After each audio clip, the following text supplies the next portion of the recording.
ఒక ఇద్దరు మాత్రం సేఫ్గా ఉన్నారు. ఈ హాస్పిటల్లో ఉండే 11 మందిలో ఇద్దరు సేఫ్గా ఉన్నారు, out of danger, with little treatment, with little support. వాళ్ళు బాగైతారు, వాళ్ళు బయటకు వస్తారని చెప్తున్నారు డాక్టర్లు. 5గురు పరిస్థితి మాత్రం వెంటిలేటర్ మీద ఉన్నారు. 4గురికి కూడా తీవ్ర గాయాలతో ఇంజురీస్తో ఉన్నారు. వీరికి ఒక మంచి వైద్యం మా వాళ్ళని మేము బతికించుకుంటాము, మేము హైదరాబాద్లో ఆసుపత్రికి తీసుకువెళ్తాము అని వాళ్ళు పేషెంట్స్ యొక్క భార్య, పిల్లలు, కుటుంబ సభ్యులు ఏడుస్తూ ఉన్నారు. నేను అదే విషయం కూడా కలెక్టర్ గారికి చెప్పాను. మీరు లేట్ చేయొద్దు, వాళ్ళు తీసుకెళ్తే మళ్ళీ అంబులెన్స్లో ఫెసిలిటీ లేకపోతే దారి మధ్యన ఏదైనా జరిగే అవకాశం ఉంటుంది. మరి మనకు వెంటిలేటర్ ఉన్న అంబులెన్సులు తెప్పించండి, పోలీసుకు చెప్పి సిగ్నల్ ఫ్రీ పెట్టి నిమిషాల వ్యవధిలో ఉన్నత ఆసుపత్రికి పంపించి వారి ప్రాణాలు కాపాడాలని చెప్పి ఇక్కడి నుంచి కూడా కోరాను. నేను మళ్ళీ మంత్రి గారికి కూడా ప్రయత్నం చేస్తాను, చేసి మంత్రి గారి దృష్టికి కూడా తీసుకువెళ్లి వీరందరికీ కూడా మంచి వైద్యం అందించే విధంగా చూస్తాం. ఈ యొక్క ధృవ ఆసుపత్రే కాదు, ఇంకా పక్కన అనేక ఆసుపత్రుల్లో అనేక మంది కూడా ఉన్నారు. ఇంకా ఇప్పుడే ఒక సమాచారం ఏమొచ్చిందంటే ఒక 10 మంది కుటుంబ సభ్యులు ఫ్యాక్టరీ దగ్గరికి వచ్చారు. వచ్చి మా వాళ్ళు పొద్దున్నే ఫ్యాక్టరీకి డ్యూటీకి వెళ్ళాము, మరి మా వాళ్ళు ఏమయ్యారో తెలియట్లేదు, సెల్ ఫోన్లు బంద్ ఉన్నాయంటే కంపెనీ దగ్గర అక్కడ ఉన్నటువంటి తహసీల్దార్ అంటున్నారట, మీ వాళ్ళు డ్యూటీకే రాలేదు ఇవాళ, మీ వాళ్ళు అటెండెన్స్ లిస్ట్లో మీ వాళ్ళ పేర్లు లేదు అని ఎలగొట్టున్నారు. మరి ఎటు పోతారు? ఫోన్ నంబర్లు పనిచేయట్లేదు. ఉదయాన్నే కంపెనీకి పోతామని వచ్చారు, కంపెనీ గేట్ దగ్గరికి వెళ్తేనేమో డ్యూటీకే రాలేదు, ఇక్కడ లేరు అని చెప్పి చెప్తున్నారు. ఇలాంటి బాధ్యతారహిత్యమైన చర్యలు మంచివి కావు.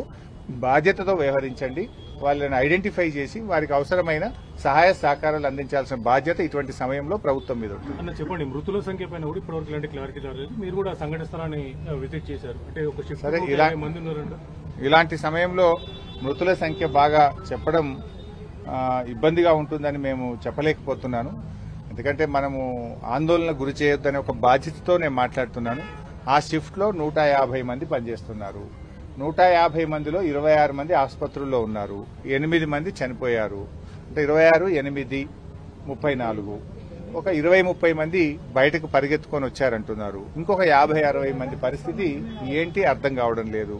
మరి ఆ 50-60 మంది ఆ శిథిలాల కింద ఉన్నారా, గాయపడి ఉన్నారా, వారు సజీవంగా ఉన్నారా, మరణించారా, ఎంతమంది మరణించారు అనేటువంటిది అధికారులు చెప్పాలి. అక్కడ ఎన్డీఆర్ఎఫ్ బృందాలు పనిచేస్తూ ఉన్నాయి. 4 అంతస్తుల భవనం పూర్తిగా కుప్పకూలిపోయింది. మరి దాని కింద ఎవరెవరు ఉన్నారు అనేది తెలియట్లేదు. ఒకటి, ఈ బాయిలర్ బ్లాస్ట్ కావడం వల్ల పక్కనే ఉండేటువంటి ఆఫీస్ బ్లాక్ కూడా కూలిపోయింది. మరి ఆఫీస్ బ్లాక్ లో ఏం జరిగింది, బాయిలర్ పరిసర ప్రాంతాల్లో ఏం జరిగింది అనేటువంటి వివరాలు తెలవాల్సినటువంటి అవసరం ఉంది. మొత్తంగా అక్కడ ప్రభుత్వం మాత్రం పూర్తిగా బాధ్యత రహిత్యంగా, దర్ ఇస్ కంప్లీట్ కోఆర్డినేషన్ లేదు, మిస్సింగ్ ఆఫ్ ద కోఆర్డినేషన్. అక్కడికి వచ్చిన బాధితుల్ని పలకరించే వాళ్ళు కానీ, ఒక మంచినీళ్ళు అందించే వాళ్ళు కానీ, ఏమైంది, హాస్పిటల్లో ఉన్నారా, లోపల ఉన్నారా, చనిపోయారా, వివరాలు కూడా చెప్పేటువంటి పరిస్థితి లేదు. ఇది చాలా చాలా బాధాకరం. ప్రభుత్వం ఇప్పటికైనా స్పందించాలి.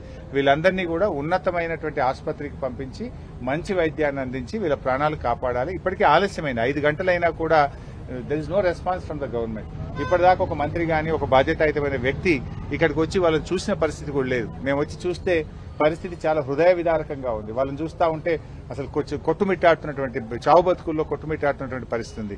So government should act immediately and save there lifes. చివరిగా చెప్తున్నా, ఎస్బీ ఆర్గానిక్స్ హత్నూరాలో జరిగినప్పుడు కూడా 5గురు చనిపోయారు. అప్పుడేదో తాత్కాలికంగా నిప్పు మీద నీళ్లు జల్లినట్టు ఆ నిమిషానికి పనిచేయడం కాదు. ప్రభుత్వం భవిష్యత్తులో ఇటువంటి జరగకుండా చూడాలి. ఇదే పాశమైలారంలో ఈ సంవత్సర కాలంలో 3 జరిగినాయి. ప్రతిసారి 3, 5 చనిపోతా ఉన్నారు. ఇంకా ఎంతమంది చనిపోవాలి? ప్రభుత్వానికి బాధ్యత లేదా? ప్రభుత్వం అన్ని సేఫ్టీ మెజర్స్ తీసుకోవాలి. ఇన్స్పెక్టర్ ఆఫ్ బాయిలరీస్ రెగ్యులర్ గా తనిఖీ చేయాలి, లేబర్ డిపార్ట్మెంట్ రెగ్యులర్ గా తనిఖీ చేయాలి, సేఫ్టీ మెజర్స్ అన్ని కూడా తీసుకోవాలి. కార్మికులకు అవసరమైన రక్షణ కూడా పూర్తి స్థాయిలో కల్పించి వాళ్ళందరినీ కూడా కాపాడాలి.